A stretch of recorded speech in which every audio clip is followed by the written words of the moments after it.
केतु उत्तर दिशा का स्वामी, क्रूर प्रकृति तथा श्याम वर्ण का ग्रह है। नमस्कार, आज बात करते हैं मेष लग्न के बारे में। इसमें केतु के द्वादश भावों के बारे में जानते हैं। आगे बढ़ने से पहले आप हमारे YouTube चैनल को सब्सक्राइब जरूर कर लें ताकि आने वाले वीडियो सबसे पहले आपको मिल सके, और लाइक और शेयर भी जरूर करें। अब बात करते हैं मेष लग्न में केतु के द्वादश भावों के बारे में। सबसे पहले बात करते हैं प्रथम भाव की। मेष लग्न के पहले भाव में शत्रु मंगल की राशि पर स्थित केतु के प्रभाव से जातक को स्वास्थ्य खराब होने का भय होता है। मानसिक, शारीरिक तथा अन्य चिंताएं बनी रहती है। किसी भी दुर्घटना आदि से शरीर में अपंगता या सुंदरता में कमी आ जाती है। ऐसे कुंडली वाला जातक बहुत मेहनती तथा आपसी सूझबूझ के काम निकालने वाला होता है, फिर भी केतु के प्रभाव से चिंताओं का शिकार बना रहता है। ऐसा व्यक्ति हमेशा अस्वस्थ रहता है। अब बात करते हैं द्वितीय भाव की। मेष लग्न के दूसरे भाव में स्थित केतु के प्रभाव से जातक के परिवार में अंतर्कलह मचा रहता है। वह चिंता, शारीरिक कष्ट और धन की कमी से परेशान रहता है। कुछ भागदौड़ करके आर्थिक परेशानी में मामूली सुधार होता है। ऐसा जातक इन कष्टों के बावजूद स्थिर तथा शांत बना रहता है। कठिन से कठिन घड़ियों में भी वह अपनी मजबूरी प्रकट नहीं होने देता। आर्थिक स्थिति कमजोर होने पर भी वह आसानी से जीवन यापन करता है, जिससे उसका प्रभाव बना रहता है। बात करते हैं तृतीय भाव की। मेष लग्न के तीसरे भाव में स्थित केतु के प्रभाव से जातक के साहस तथा पराक्रम में कमी आती है। उसे भाई बहनों का प्यार व सहयोग भी नहीं मिलता। वह चिड़चिड़े स्वभाव का बन जाता है। ऐसा जातक अपने काम के लिए कूटनीतिक चालों एवं गुप्त व्यक्तियों के सहारे बैठा रहता है। अपना स्वार्थ सिद्ध करने के लिए वह कुछ भी कर डालता है। कभी कभी कठोर परिश्रम के बावजूद वह अपने उद्देश्यों में सफल नहीं हो पाता, जिससे उसे सामान्य से भी निम्न जीवन जीना पड़ता है। बात करते हैं चतुर्थ भाव की। मेष लग्न के चौथे भाव में स्थित केतु के प्रभाव से जातक के घर में कई चीजों का अभाव बना रहता है। उसे भूमि, मकान तथा माता से कोई लाभ नहीं मिलता।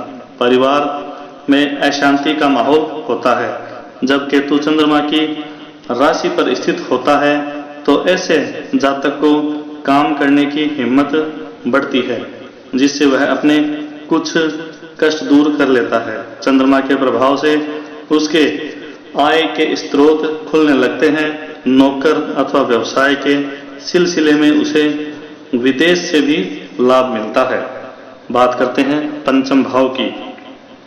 मेष लग्न के पांचवें भाव में स्थित केतु के प्रभाव से जातक के शिक्षा क्षेत्र में बहुत कठिनाइयां आती है। उसकी बुद्धि एवं स्मरण शक्ति कमजोर होने से वह अधिक शिक्षा नहीं ग्रहण कर पाता। ऐसे जातक को संतान पक्ष से भी दुखी रहना पड़ता है। उसे आसानी से संतान सुख नहीं प्राप्त होता। इन परेशानियों से वह उग्र स्वभाव का होकर कठोर वचन बोलने वाला होता है। हर वक्त कुछ न कुछ अभाव बना रहता है। अब बात करते हैं षष्ठम भाव की। मेष लग्न के छठवें भाव में स्थित मित्र बुध की राशि में स्थित केतु के प्रभाव से जातक को अपने शत्रु पक्ष पर आसानी से विजय हासिल हो जाती है। इससे वह शीघ्र ही चर्चित हो जाता है। ऐसे जातक का स्वभाव गंभीर होता है। वह बड़ा हिम्मती, बहादुर तथा परिश्रमी होता है। मन के अंदर की बात वह कभी किसी के सामने प्रकट नहीं होने देता। कम होने पर संतोष करता है, लेकिन अधिक होने पर गर्व नहीं महसूस करता। ऐसी कुंडली वाला व्यक्ति बड़ा धैर्यवान, समझदार एवं पराक्रमी होता है। अब बात करते हैं सप्तम भाव की।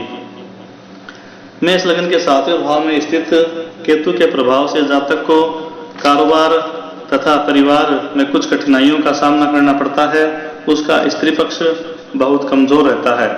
ऐसे जातक को कठिन परिश्रम करना पड़ता है। इस प्रकार परिवार को सुधारने संवारने में उसे कुछ राहत मिलती है। पत्नी का भी कुछ सुख सहयोग प्राप्त होता है, लेकिन उसे बहुत समझदारी से काम लेना पड़ता है। अब बात करते हैं अष्टम भाव की। मेष लग्न के 8वें भाव में स्थित केतु के प्रभाव से जातक को गंभीर संकटों का सामना करना पड़ता है। कई बार वह मरने से बाल बच जाता है। पुरानी संपत्तियों का उसे बहुत नुकसान झेलना पड़ता है।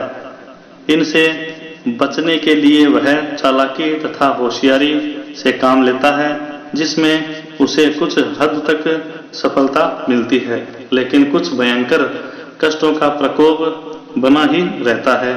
ऐसे जातक को शारीरिक कष्ट जैसे रोग आदि बराबर परेशान किए रहते हैं। इस कारण वह हताश एवं निराश हो जाता है, मगर इन सब के बावजूद वह परेशानी में ही जीवन यापन करता रहता है। अब बात करते हैं नवम भाव की। मेष लग्न के 9वें भाव में स्थित केतु के प्रभाव से जातक अत्यंत धनी होता है। उसकी दिनचर्या धार्मिक किस्म की होती जाती है। वह बहुत भाग्यशाली होता है, लेकिन केतु के क्रूर स्वभाव से उसके जीवन में अनेक प्रकार के परिवर्तन आते रहते हैं। कई तरह से संकट जीवन में उतार चढ़ाव पैदा कर देते हैं। कभी कभी ऐसे जातक का जीवन यापन अधिक संघर्षपूर्ण होता है। ऐसी स्थिति में वह कठोर एवं निर्दय स्वभाव का हो जाता है, लेकिन धर्म के प्रति उसकी आस्था बनी रहती है। अब बात करते हैं दशम भाव की। मेष लग्न के 10वें भाव में मित्र शनि की राशि पर स्थित केतु के प्रभाव से जातक के कारोबार में हानि योग बनता है। उसे पिता द्वारा अपार कष्ट मिलता है। व्यवसाय आदि क्षेत्रों में कई बार परिवर्तन करने की जरूरत पड़ जाती है। ऐसे जातक को आंशिक लाभ मिलता है, जिससे उसकी आर्थिक तथा पारिवारिक स्थिति सुधर जाती है। वह फिर तरक्की करने लग जाता है। इससे समाज में उसका मान सम्मान बढ़ता है। अब बात करते हैं एकादश भाव की। मेष लग्न के 11वें भाव में मित्र शनि की राशि में स्थित केतु के प्रभाव से जातक अधिक धन दौलत कमाता है। वह अपनी होशियारी से दिन दुगुनी रात चौगुनी कमाई करता है, लेकिन ग्रह स्थितिवश उसे कुछ कष्ट भी झेलना पड़ता है। ऐसा जातक अपने आय के साधनों में कुछ महत्वपूर्ण परिवर्तन भी करता है। अधिक धन कमाने के लिए उसे अधिक मेहनत करनी पड़ती है। वह फिर से अधिक धन कमाकर अपना जीवन सफल बना लेता है। अब बात करते हैं द्वादश भाव की। मेष लग्न के 12वें भाव में स्थित केतु के प्रभाव से जातक को अपने अधिकार क्षेत्र के बाहरी साधनों से कुछ हानि उठानी पड़ती है। उसे खर्च संबंधी कठिनाइयां भी सताती है। ऐसी स्थिति में जातक के बाहरी लोगों से संबंध बिगड़ने जाते हैं। शुक्र के कुछ प्रभाव से इसमें लाभ के अवसर आते हैं। उसे कई प्रकार के सामाजिक कार्यों में धन व्यय करना पड़ता है, जिससे उसकी मान प्रतिष्ठा बढ़ जाती है। आज के लिए बस इतना ही।